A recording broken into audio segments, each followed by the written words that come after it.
Ya'juj Ma'juj itu menurut Bapak ini perlu kita pertimbangkan juga ya. Sangat logis sekali Bapak ini tentang pendapatnya tentang Ya'juj Ma'juj. Dan misteri keberadaan Ya'juj Ma'juj ini keberadaannya sebenarnya nggak ada yang tahu ya. Tapi diceritakan di Al-Quran dan beberapa riwayat hadis menuturkan bahwa keberadaan suatu bangsa yang perusak gitu, Ya'juj Ma'juj. Ya kita dengerin opini bapaknya.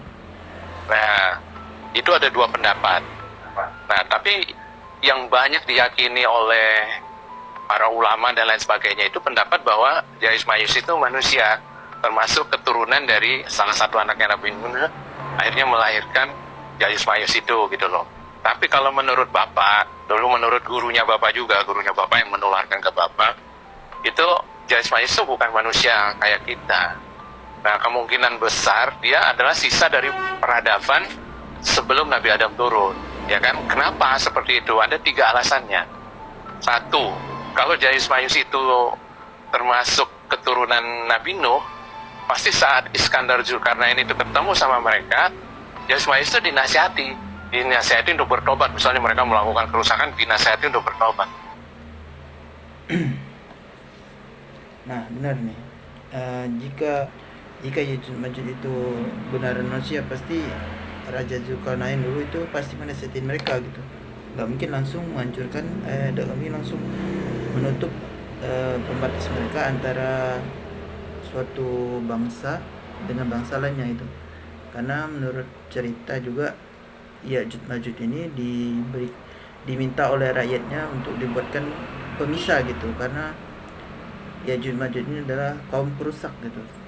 Sampai rakyatnya yang melaporkan ini kepada Raja Zulkarnain merasa resah gitu, takut karena bangsa ini tidak memandang gitu bahwa mereka ini kalau di luar dari kaumnya itu pasti dihancurkan gitu. Tapi pada saat itu Iskandar Zulkarnain langsung tutup tempatnya Ya'juj Ma'juj tuh.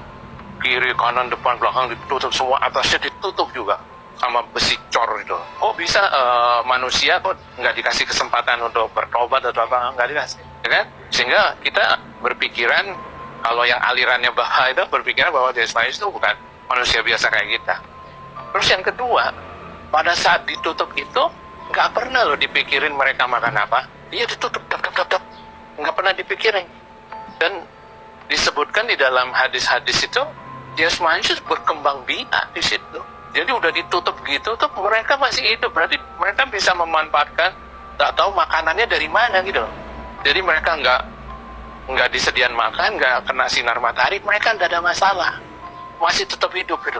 Dan nanti suatu saat Allah buka itunya apa nggak tahu lantaran gempa atau apa, dindingnya itu hancur, mereka keluar semua dalam keadaan hidup dong, banyak banget jumlahnya. Berarti kan mana ada manusia bisa kayak gitu, ya kan?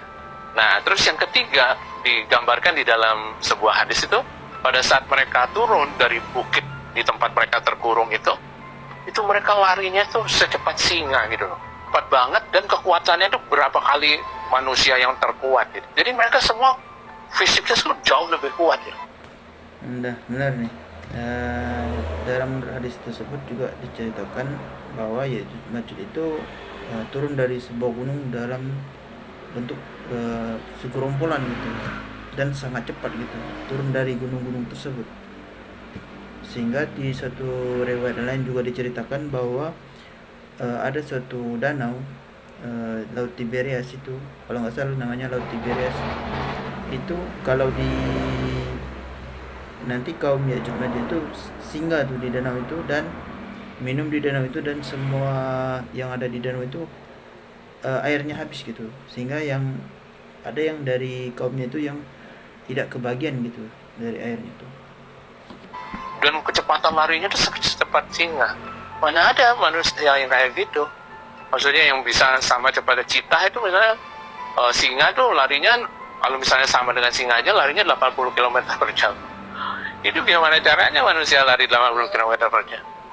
Sehingga akhirnya Bapak berpikir bahwa Ya'juj Ma'juj itu bukan manusia gitu. Tapi ini pendapat ya, ini teori gitu loh. Jadi orang berbeda, tidak ada masalah. Gitu, Nen.